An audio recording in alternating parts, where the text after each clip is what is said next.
At age 50, I was virtually 6 weeks to live. That was where my body had got to.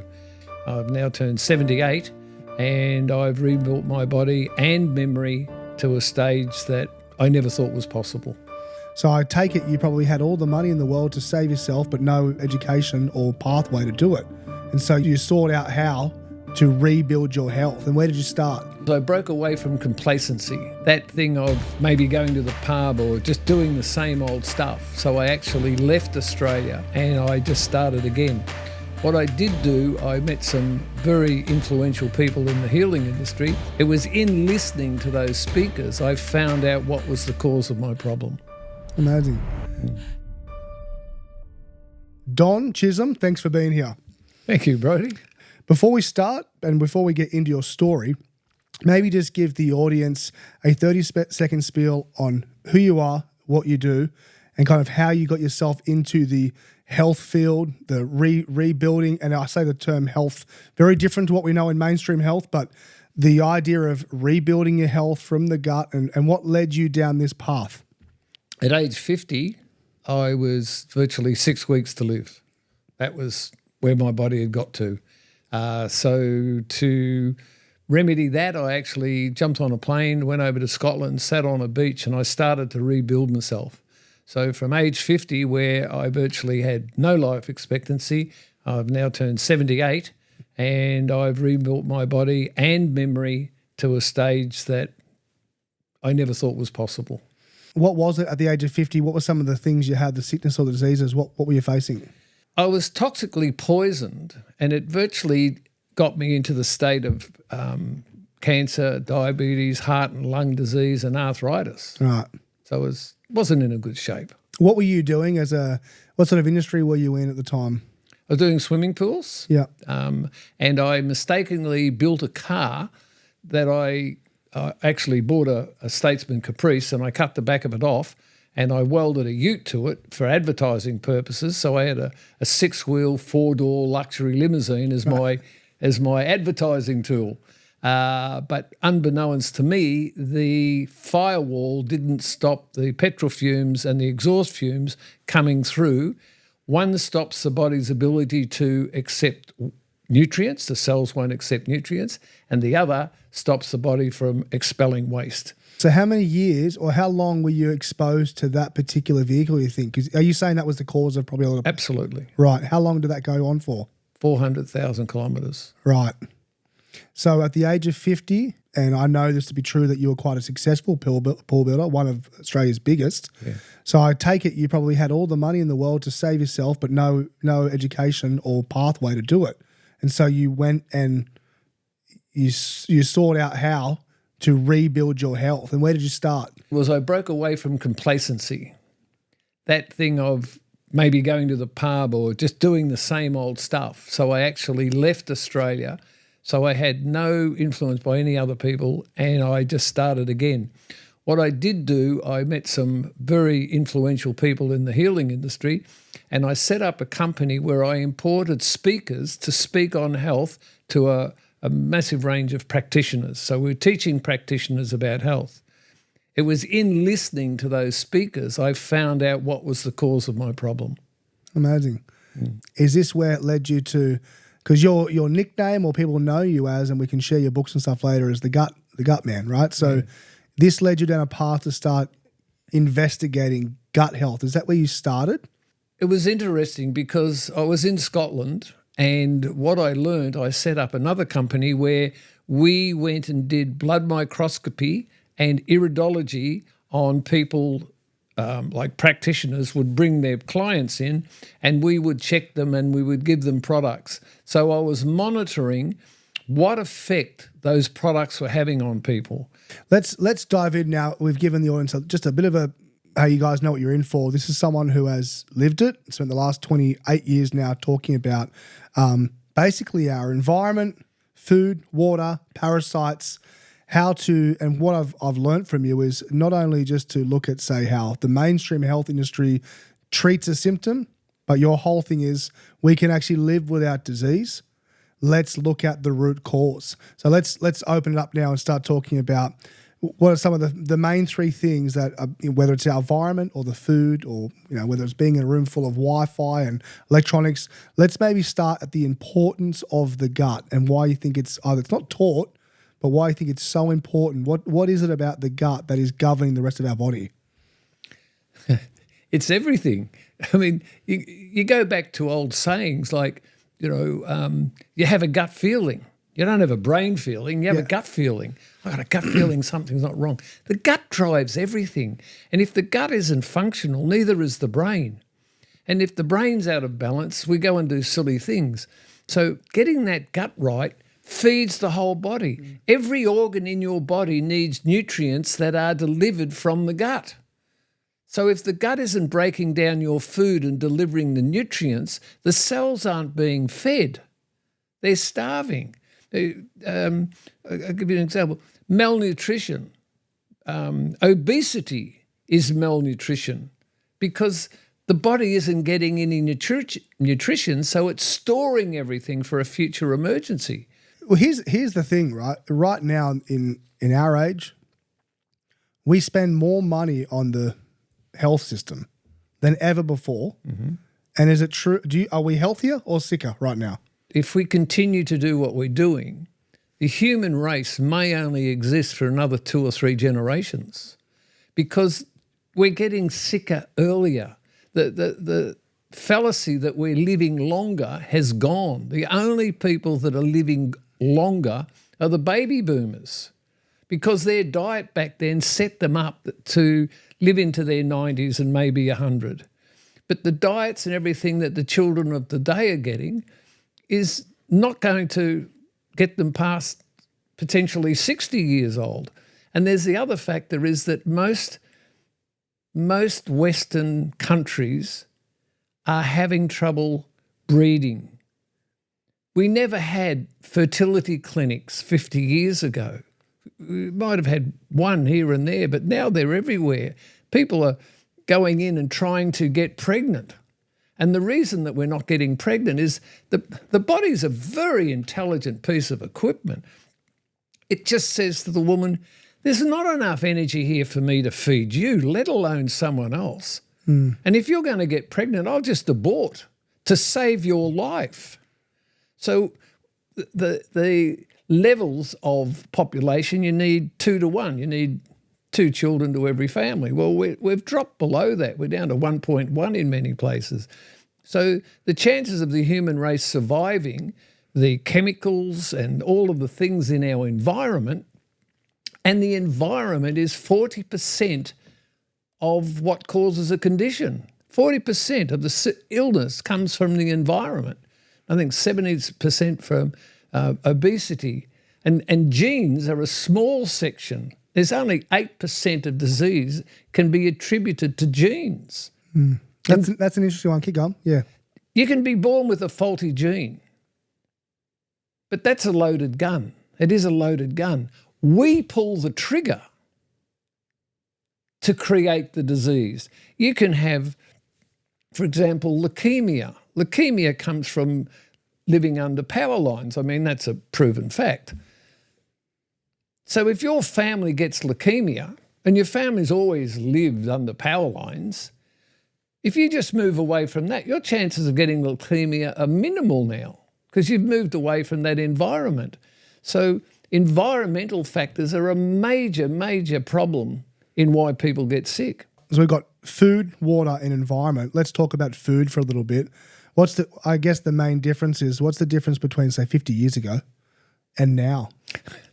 When I was in Scotland, a friend of mine collected the nutritional supplements or the nutritional content of foods. Now, in the UK, they had a gazette that every year, every 10 years, they brought out a gazette that showed the nutritional value in foods. And up until, I think it was 1950 to 1990, he collected them. He got them all 10 years. And over that 50-year period, runner beans had lost 100% of their sodium. And he had a company that sold mineral supplements to offset the lack of nutrition that was in food. He was pulled aside by the authorities and said, you can't make those claims. He said, but I collected it from government gazettes. And the comment was, well, you can't believe everything in a government gazette. No, we're not. Right? But that was 1999 or something that happened. We're 25 years past then. So what was lacking in food 25 years ago is even worse today. So if you're not buying organic food where the soil has been fed the requirements to make the food full of the nutrition that we need, you're just not getting nutrients.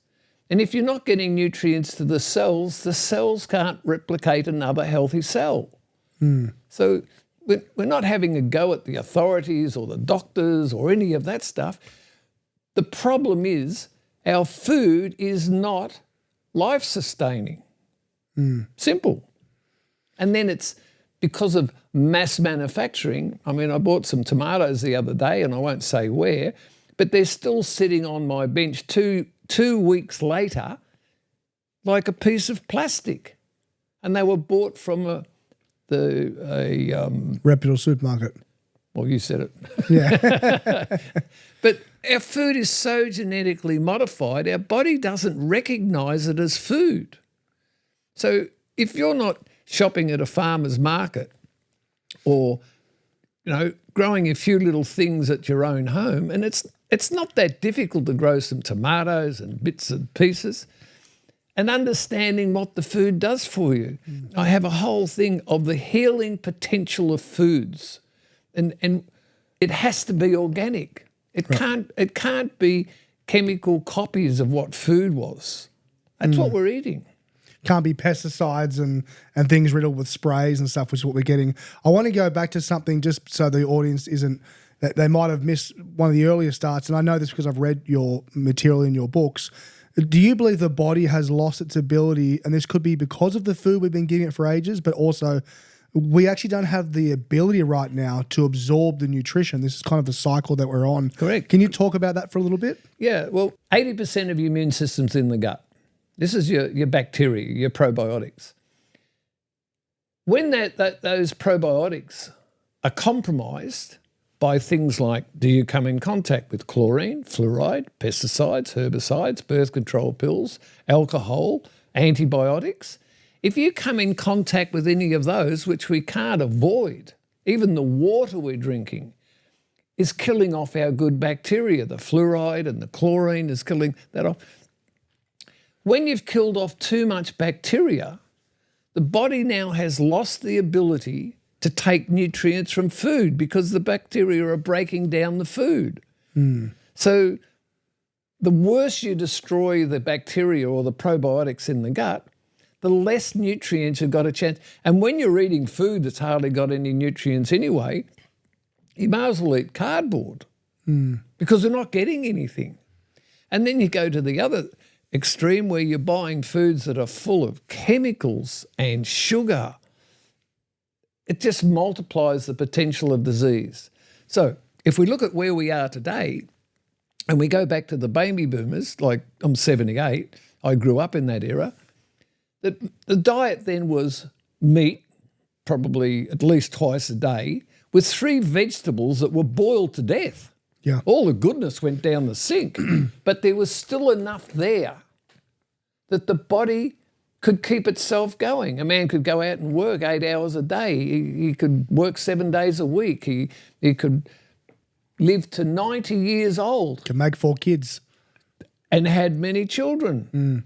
But the diet today doesn't do that. We've gone off onto all of these different fad diets. And when we do these different fad diets, you've got to understand. I'll give you an example.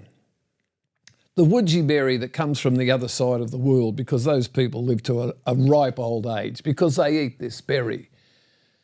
We've never eaten that berry. We don't have a digestive system that's for over 200 or 300 years has worked out how to get the best nutrient from that berry. But we go and get that berry, we freeze dry it, we cart it across the world, and we sell it to people. And people eat it out of season because those people picked the berry off the tree when it had all its goodness. They ate it in season. And their digestive system knew how to get the nutrients from that. So finding, it's money making.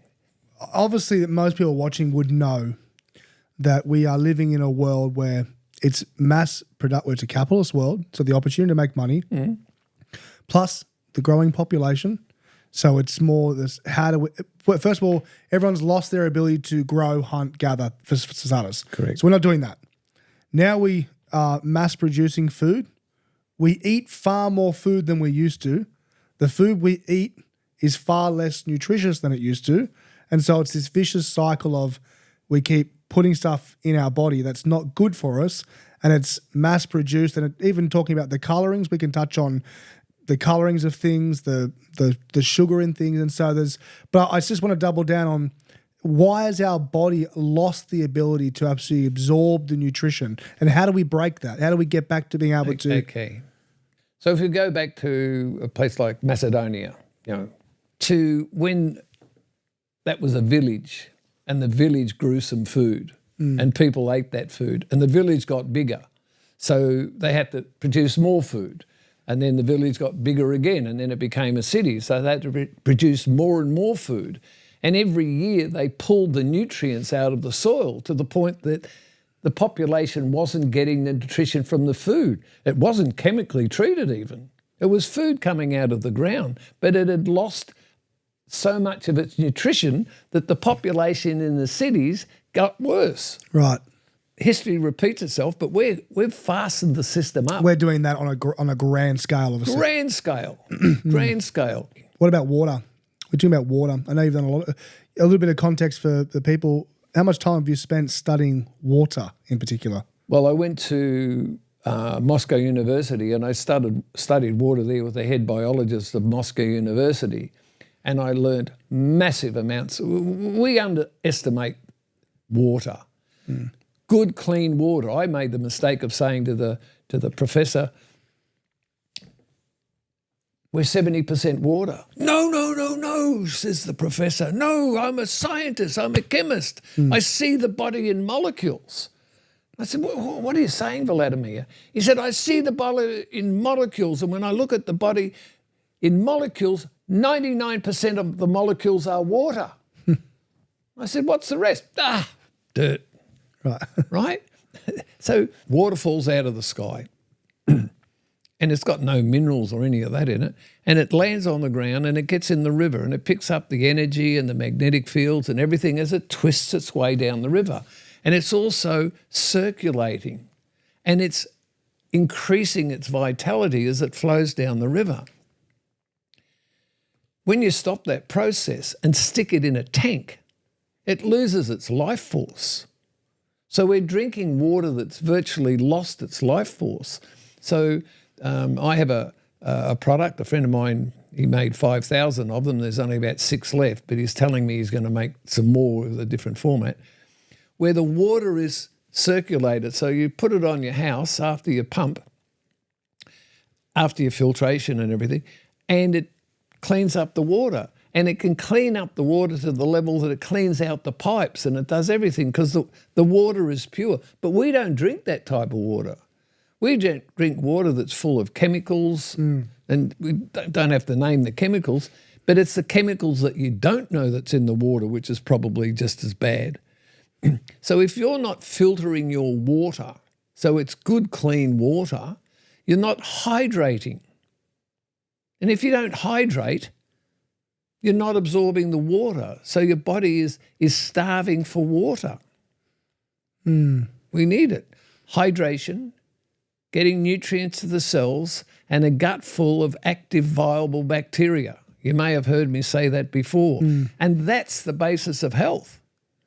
If you can't do those three, there's no way you can be healthy. Yeah, I've been thinking lately about it because we've had enough sickness come through my house at home. We homeschool, so my kids aren't in different schools. So we homeschool, so they're not going out picking up stuff. We eat well.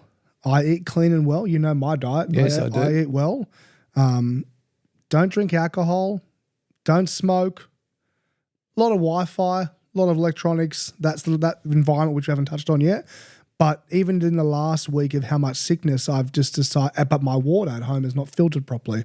And I've just been thinking, man, we really have to invest some money into, one, filtering the water, and two, probably getting some kind of hydrogen water setup going on. So we filter the water, get it cleaned out, but then pump the water back up with good stuff, which we're not getting. So that's you can chat on that for a second, but any advice for people about the water that's coming into their house and a couple of things they could do to make sure you're actually giving yourself a start?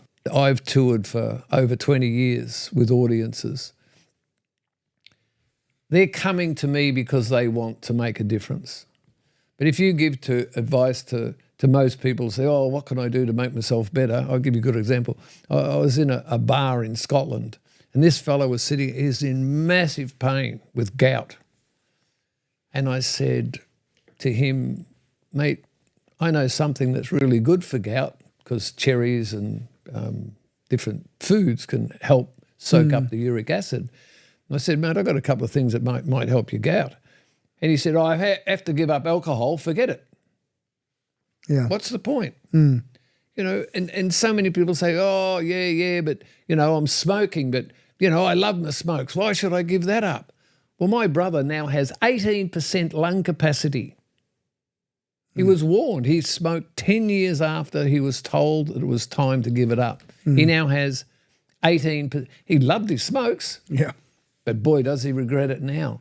So one of the most difficult things is you're doing a fantastic thing by getting this health information out, but people have to make a stand to go, right, I got to do something. We are all pending a serious disease, everybody. And it's like a glass, and you've got a tap that's dripping into the glass. And there's nothing wrong. I'm healthy, you know, but the tap's dripping away. And eventually the glass fills up with this leaking tap and it overflows. Oh, my God, I better do something. Well, turn off the tap for one, but you could have turned the tap off years ago. Yeah. And that's the thing, the preventative, I work very much with preventative medicine. We do hair screenings so that we can find out what's the primary, we'll actually do one with you, Brodie, to find out what's the primary reason that there's an illness about, you know, where you shouldn't have it. Are you affected by heavy metals? Air fryers cause heavy metals. Got to be careful where I get. Hey? Spewing. You go, yeah. Have I got you on one? You're going to ruin my whole existence, but keep going. But heavy metals, the pots that we cook with, heavy metals, we don't even see it, but those heavy metals build up and they're a factor. So with the hair screening, we're looking for the primary reason. Now yours may be heavy metals or it could be parasites. We used to worm our children.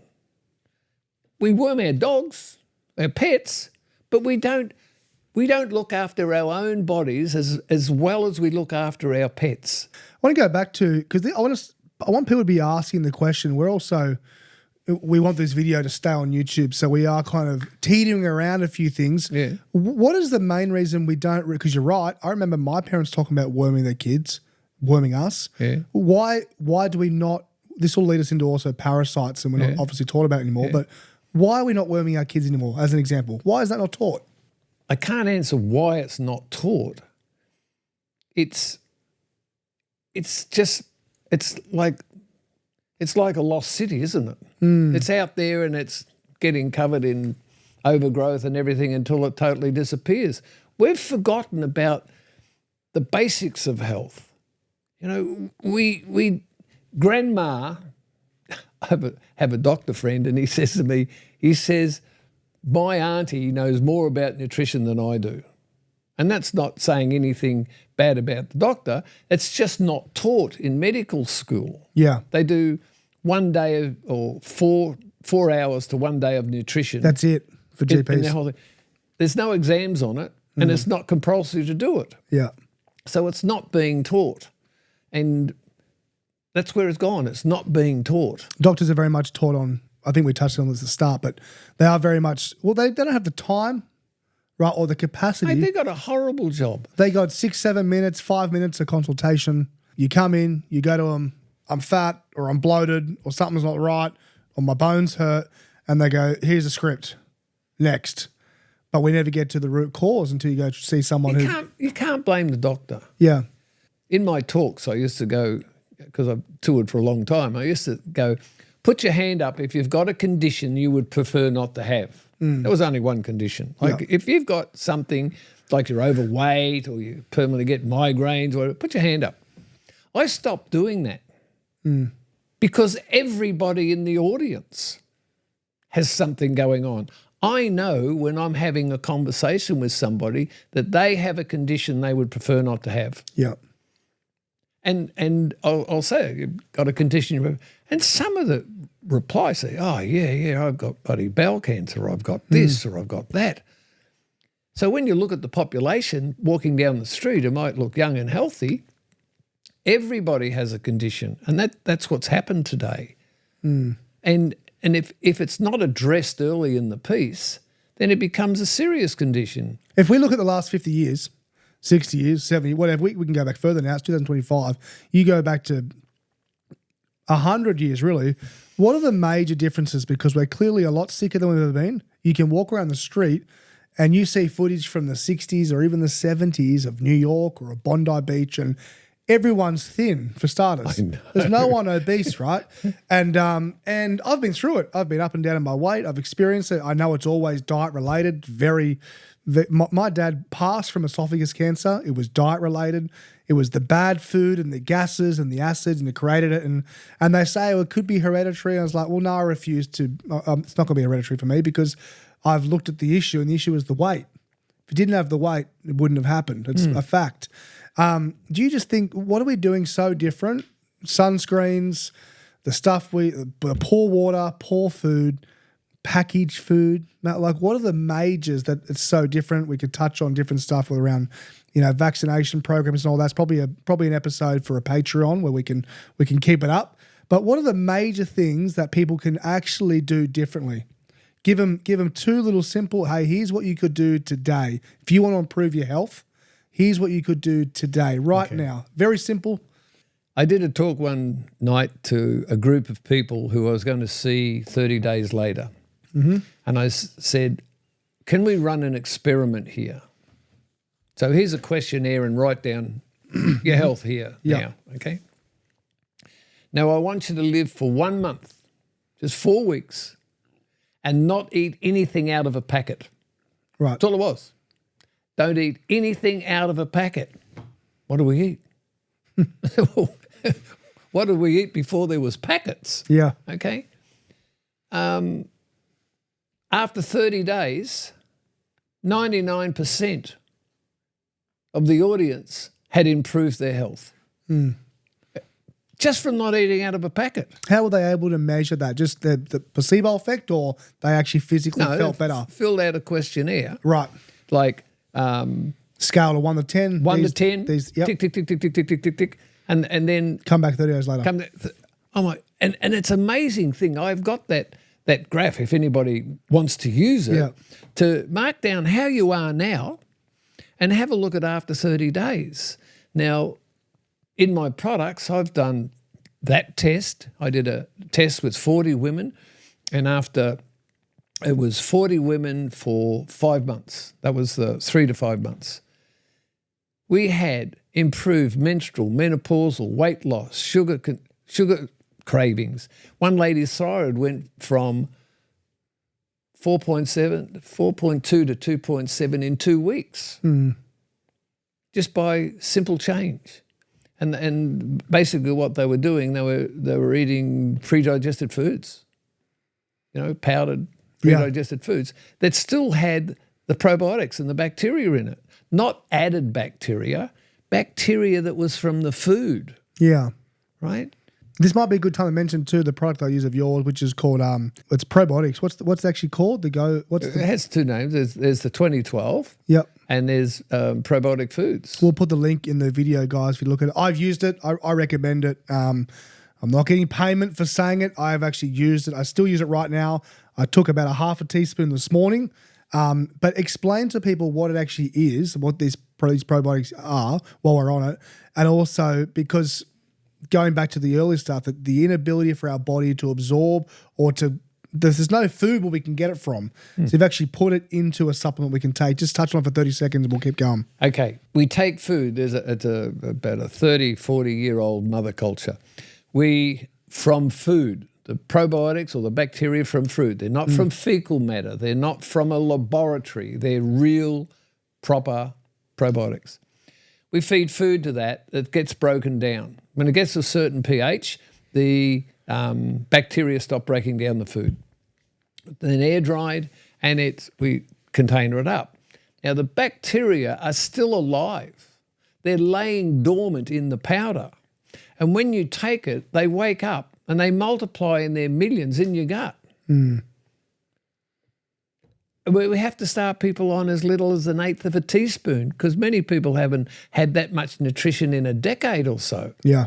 So, and it's like a barometer. The sicker you are, the less you can start with, because your cells are so full of rubbish. If you have too much, they start dumping their waste. Yeah. Because, I've got nutrition, let's dump the waste.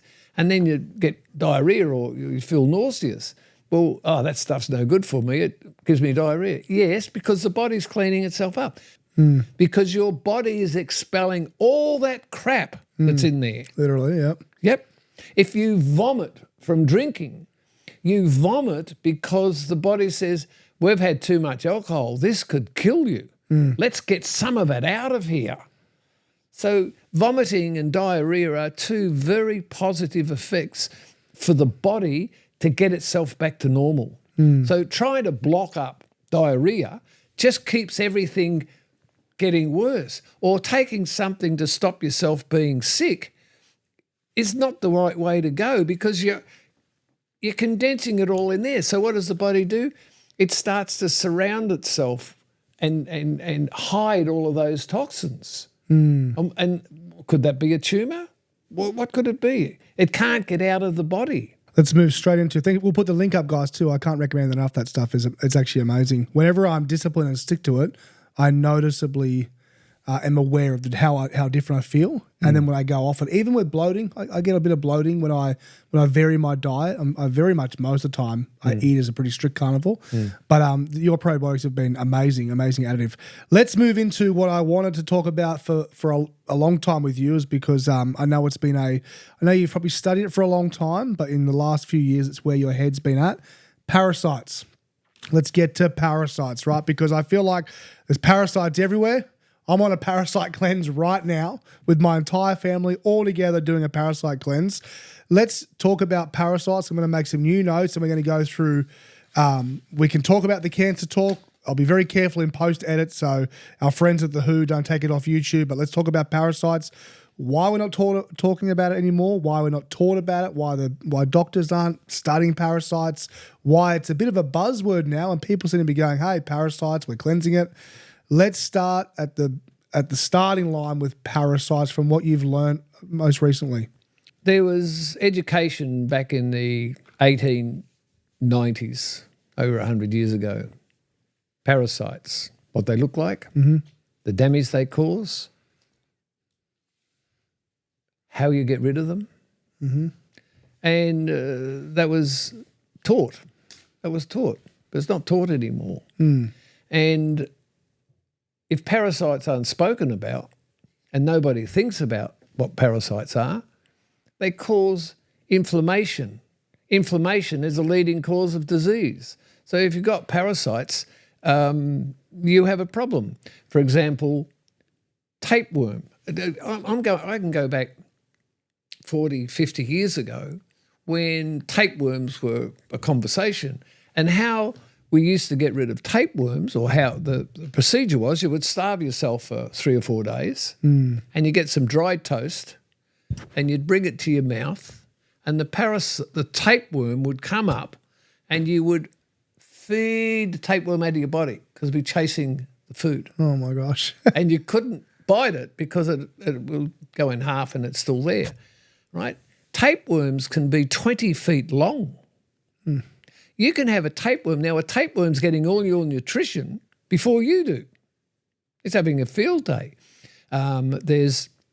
We had a child who was not well, and we couldn't find out. So we put them in a room, and they went like at night when they went to sleep, and we had an infrared camera on them. And the worm come out of the nose, looked around, and went back in, right?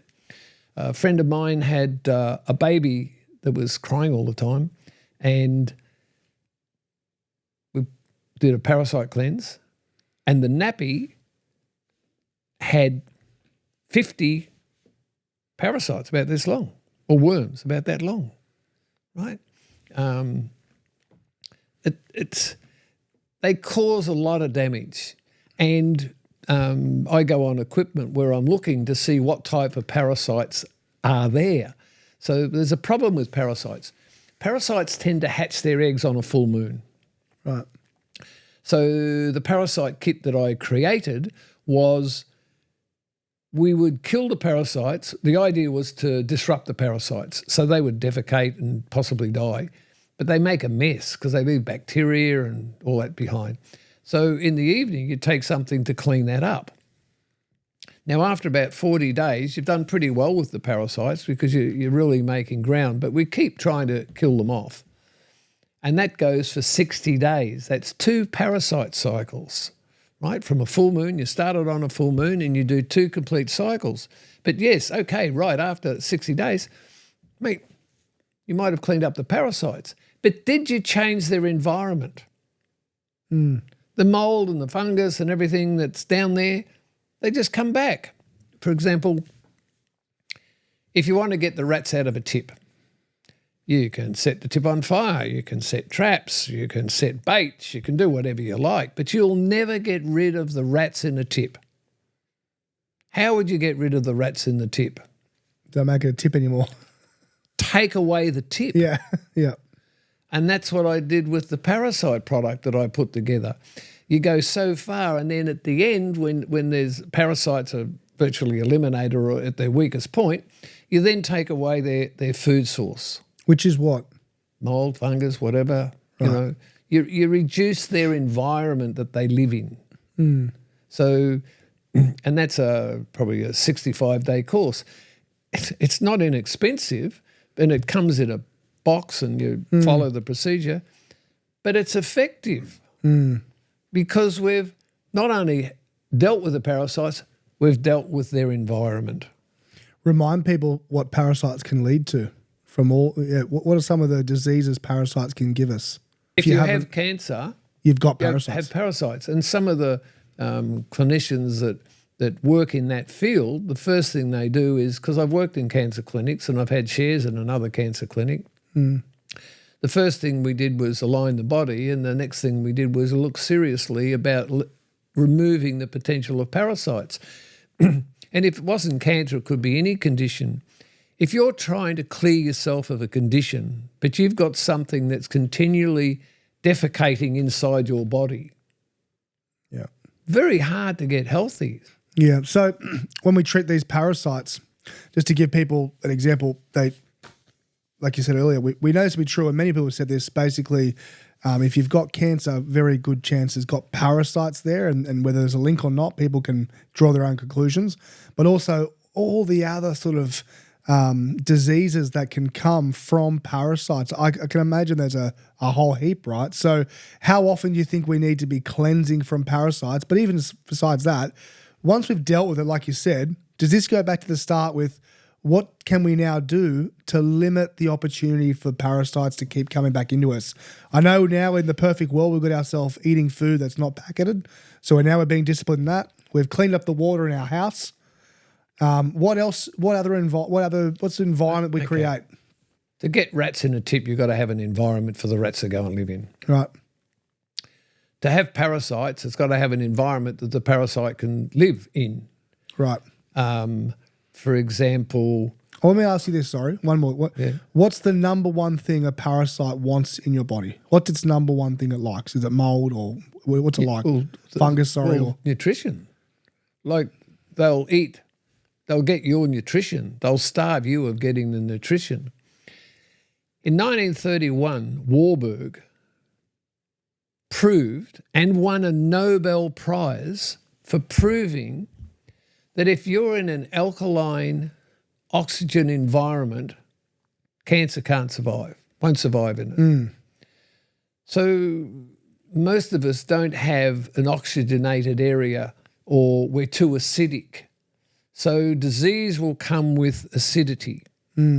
So to alkalize your body by not having things that cause the acidity, and if you have trouble getting there, you can use bicarb to help alkalize. But to stay healthy, you've got to check your pH level. Right. So if your pH, an interesting thing with water has a pH level of about 7.2 when it's healthy. Your body has a pH level of about 7.2 when it's healthy. So, okay, so if your pH has gone down to, 5, you're so acidic, it's an environment for anything to be there. Right. So we're now looking for the simple way to start preventing disease. Alkalize your body. Use products that create oxygen. And one of the best products that I used for years before I found the probiotic foods was green barley grass. Right. Barley grass supplies the bone marrow and the gut the nutrients to make new red blood cells. Which carry oxygen. And nutrients to the cells. So I have my 3-pack. When people came to me with conditions, I had what I call my 3-pack. It was a probiotic food, green barley, magnesium. Right. Let's talk about magnesium for a bit. It's only something I've only recently jumped into. I've heard people talk about magnesium. Laura and I drink a drink at the moment. It's a hot chocolate from a health food place, whatever. But it's just cocoa and high magnesium. We have it before bed every night. Talk to me a little bit about the importance of magnesium and how much we need. Do we need to be taking it every day? Why don't we have enough of it? Talk about magnesium for a bit. Magnesium is incredible for assisting cramps and sleep disturbances.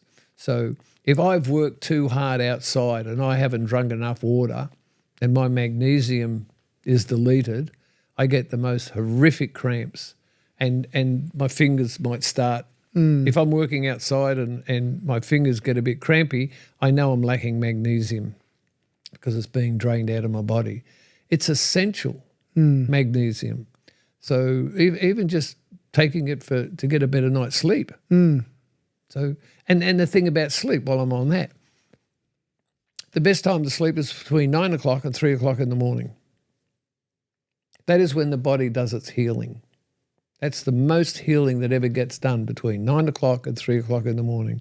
If you're staying asleep, this is why shift workers have trouble with their health, because their circadian rhythms are mucked up. So 9, watching telly to 11 o'clock, two things. You're sitting in front of electromagnetic fields. And sleep. Important. Sleeping in a dark room. I've got massive dark curtains in my room so that my bedroom is absolutely black. No mobile phone in your bedroom, because your body sees the electromagnetic field as light. So you're not sleeping in a dark room, you're being affected by your phone. So take your phone and put it out. And many people in the talks that I do go, oh, yeah, but how do I use my alarm? I said, you'll hear the alarm if it's just outside your door. Yeah. You don't need it in your bedroom. So having a phone and going and sleeping on top of a phone, just crazy. We don't know the damage. We're yet to see the damage of electromagnetic fields. True. And it's starting to happen now. We know that this is a fact, that it's a brain tumour, right? That science says that. And it says in your terms and condition of using the phone, don't get it this close to your head. It's on their documentation. I'm not exposing anything dangerous here. I'm just saying you're not following the rules that the phone company gives you. Do not put the phone on your head. Right? You don't have any, you have power in your room? Your electrical circuits in your room as well? You go that Well, far? I cheated there. When I built my house, I don't have any electric cables behind any of my bed heads in the house. Right. So I'm not, but that's a luxury because I built my own home. If you, every house has power points and electrical cables behind the, very difficult to get a perfect situation. But when I built my house, I did lots of things to eliminate the chances of electromagnetic fields. So what's your thoughts on Wi-Fi as a whole? What do you think about Wi-Fi and how exposed? There's Wi-Fi, everywhere you go now. Wi-Fi in shops, Wi-Fi in your car, Wi-Fi everywhere. Okay. Well, here's a tip. If you've been on your computer too long, 2 or 3 hours, take your shoes and socks off and go and stand on the grass. Right. What does that do? Well, you're releasing all that build-up tension that's happened in your body for the electromagnetic fields. You're earthing it. Right. So take your shoes and socks off, stand on the grass. I've never actually looked into what earthing is. Is that what they mean by earthing, when people go and walk on the grass? Well, it's one way, yeah. Right. So, when you don't go and stand on the concrete driveway or whatever, you go and stand on the grass. So you're going to minimise the damage caused by the radiation. And as I said before, 40% of disease comes from the environment.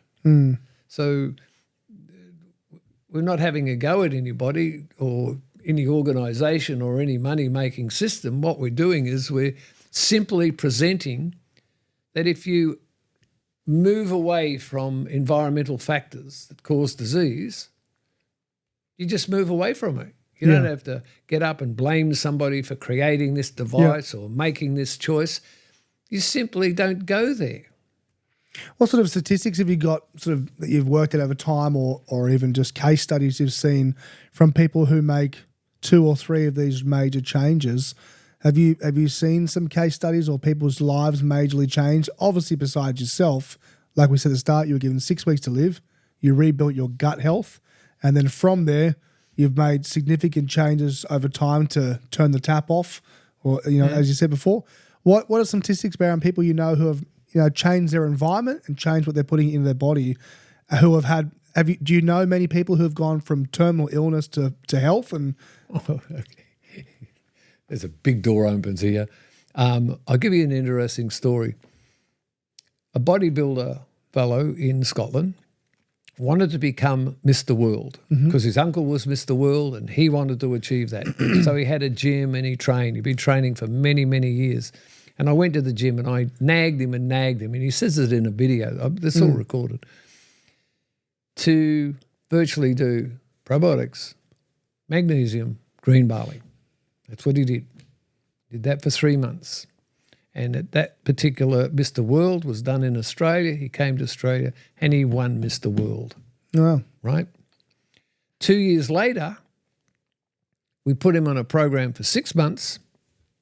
He's still doing all these weightlifting stuff and things you're not supposed to have.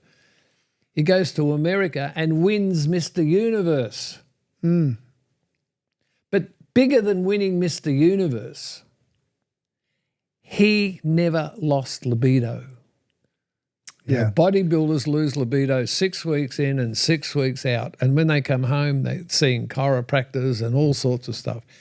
He brags about coming home and having a relation with his wife after winning Mr. Universe. And I have a video of it where he says, and I didn't have chiropractors and I didn't have this and I didn't have that.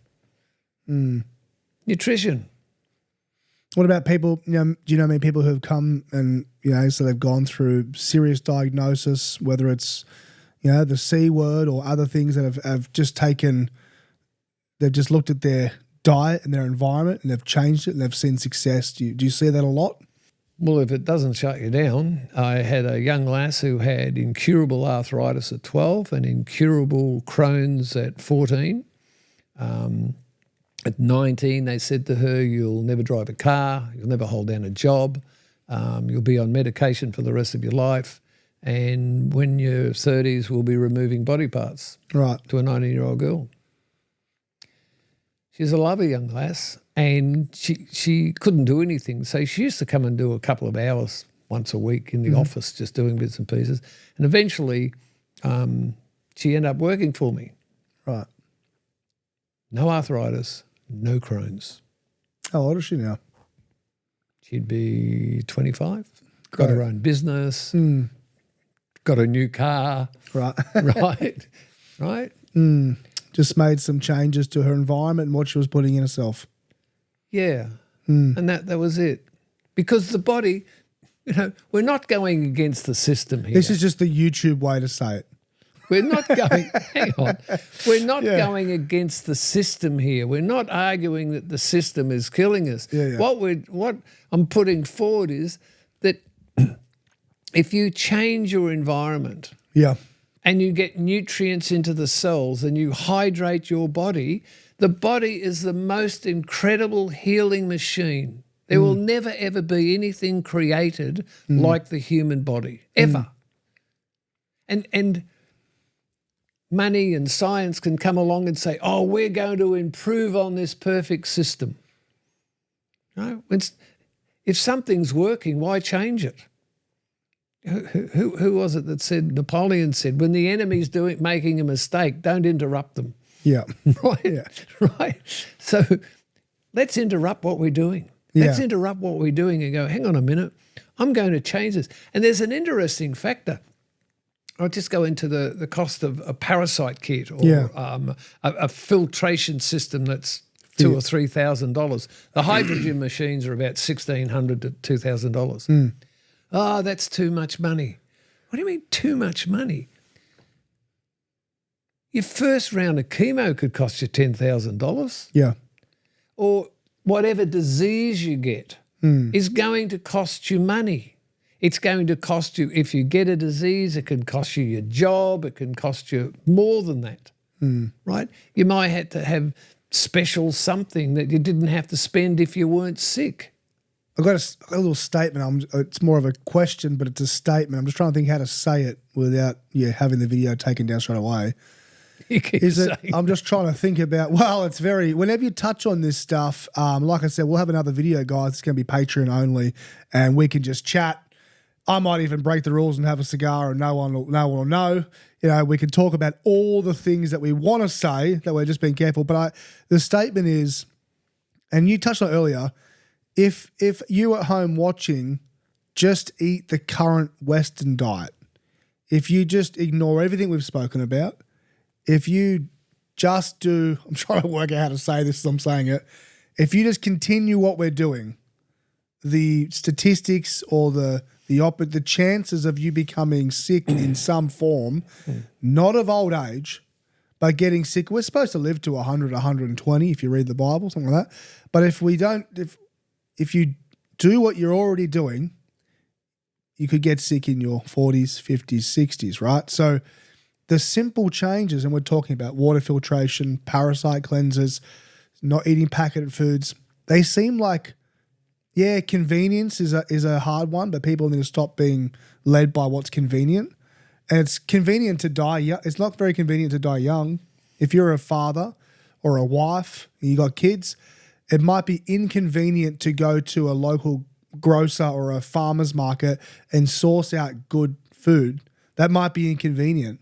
But it's also very inconvenient if you die at 50 and your kids are 20 or 18 or 13 and you can't. So you've got to weigh it up. What does it look like for me now to go, you know what? For too long, we've been led by convenience. We get sick, we go to the doctor, we go, give us a prescription. We want to lose weight, give me a drug to lose weight. We don't want to go put the time in. It's always about, what can I have now? Microwave meals. We don't want to cook, we just throw it in the microwave and you give yourself just the worst thing you could give yourself, right? We haven't even touched on microwaves yet, but we'll save it. Is it very true to say, hey, these are they might seem like big changes, but if you stay the same, you got a really big change coming. Very good close friend of mine, he got prostate cancer. And his diet was terrible. So look, mate, I'm going to come and help you at least with diet, right? Mm-hmm. Might not change the whole situation, but at least you're going to be healthy if you change your diet. So we went down to the greengrocers, and he had his kids with him. And we're walking through the greengrocers, and the little girl picks up and goes, what's that? And I said, it's an apricot, Jamie, right? Yeah. And she said, oh, you don't eat them, do you? Right? And we're going through the shop and he's saying, what's this? That's cauliflower, mate. That's cauliflower. It's really blah, blah, blah. It's a good brain food. There's a thing about food shapes I'll give you in a minute. So we shopped and we went home and I showed him how to make soups and bits and pieces. And anyway, I gave him some products and bits and pieces. So 6 months later, he comes to me and said, how's it going? I said, oh, mate, I'm in real trouble now. I said, what about all those products and the cooking? That's too hard. Yeah. That's too hard. Yeah. So if that's the attitude, you can't do anything at that. But food is a very interesting thing and it tells you what the food is good for. Cauliflower looks like the brain. It's a brain food. Celery looks like the bone and it's full of calcium. All the foods, kidney beans, good for the kidneys. So when you look at food, you look at the food. What are bananas good for? Hey? What are bananas good for? Almonds. Bananas. But yeah, that's funny. Yeah. It's actually true though. Bananas are actually good for men. They are. Yeah. And that's what I said in some of my talks. Bananas are fantastic for men, and now they're trying to grow straight ones. That's right. Always got a bit of a laugh in the audience. But food resembles what it's good for. What it's good for. So nature is amazing. We're just a part of nature. And it's almost like all those foods assembled the body. Yeah. Right? Yeah, so we've landed on this idea that, and just we'll wrap this up. And like I said, we've got a part 2, guys. Here's the last one. Yeah, go. Chlorophyll is the blood of the plant. It's virtually the same as the blood in your body. It's almost the same chemical structure. So when you take chlorophyll in the form of green barley or whatever, it's improving the quality of your blood, right? Improves the quality of your blood and you get nutrients to the cells. That's probably one of the things we didn't say at the start, which is this whole message we've been trying to tell people about we're not getting the nutrition. So that's actually one way, because the body's ability to absorb the nutrition was one of the problems. Yep. So just to summarize that, one way to actually get the nutrition into your body is to fix that, which is about blood health as well. So improving the blood. Absolutely. Yeah, amazing. Anything else you want to touch on before we wrap this up and get ready for our part 2 that you got to pay to see, guys? Anything else you want to touch on? Final bit of advice. We said, look at the water you're drinking. Don't eat packet food. What would your final bit of advice be? Just anything that assists the gut. Probiotics, green barley, magnesium is probably the biggest one.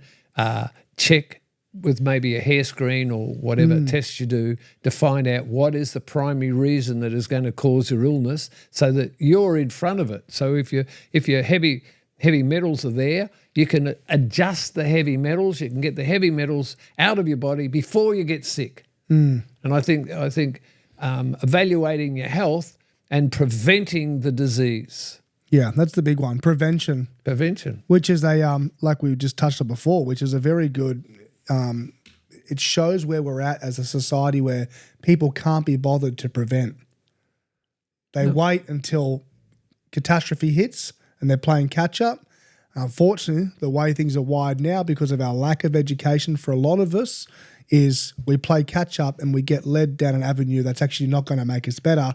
It's just going to medicate the symptoms and we're going to end up dying. I'll close on this one. Go. Prevention. Yep. If you don't put new brakes in your car, you're going to have an accident. If you don't put oil in your engine, it's going to blow up. If you don't put water in the radiator, your car's going to overheat. That's prevention. Why don't we do it to ourselves? It's very true. Mr. Don Chisholm, there is so much more that we have to unpack, and I look forward to our part 2. Guys, thank you for watching. Pass me that book for a second there, Don. I just want to show this one. This is a good book. I read this probably 2 years ago now. This is called Have You Got the Guts to Be... Oh, no, Have You Got the Guts? Yeah, Have You Got the Guts to Be Healthy, really healthy. I read this when I was dealing with bloating and different things, and then I changed my diet.